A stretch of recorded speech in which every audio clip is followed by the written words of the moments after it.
పవిత్ర జయరాం, చంద్రకాంత్ వీరిద్దరూ కూడా TV serials నటులు. కలిసి చాలా సీరియల్స్లో నటించారు. త్రినేని సీరియల్ ద్వారా వీరిద్దరి పరిచయం స్టార్ట్ అయ్యింది. మనసులు కలవటంతో పెళ్లి కాకుండానే లివింగ్ రిలేషన్షిప్లో ఉన్నారు. పవిత్ర జయరాం మరణాంతరం చంద్రకాంత్ ప్రియురాల నుండి విడిపోయిన బాధను తట్టుకోలేక ఆత్మహత్య చేసుకున్నారు. హైదరాబాద్లో జరిగిన కారు ప్రమాదంలో పవిత్ర జయరాం ప్రాణాలు కోల్పోయిన 5 రోజుల తర్వాత చంద్రకాంత్ సూసైడ్ చేసుకోవటం టీవీ పరిశ్రమను దిగ్భ్రాంతికి గురి చేసింది. కానీ వీరిద్దరూ కూడా సోషల్ మీడియాలో చాలా రీల్స్ పోస్ట్ చేశారు. ప్రస్తుతం ఆ రీల్స్ నెట్టింట వైరల్ అవుతున్నాయి.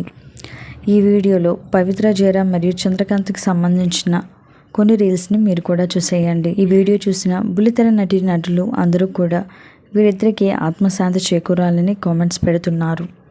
మరి ఈ వీడియో పట్ల మీ అభిప్రాయాన్ని తప్పకుండా కామెంట్స్ ద్వారా తెలియచేయండి. ఇలాంటి లేటెస్ట్ వీడియోస్ కోసం ఇప్పుడే మా ఛానల్ని సబ్స్క్రైబ్ చేసుకుని పక్కనే ఉన్న గంట సింబల్ని క్లిక్ చేయడం ద్వారా మేము పెట్టే లేటెస్ట్ వీడియోస్ని నోటిఫికేషన్ రూపంలో ముందుగా మీరే చూడవచ్చు.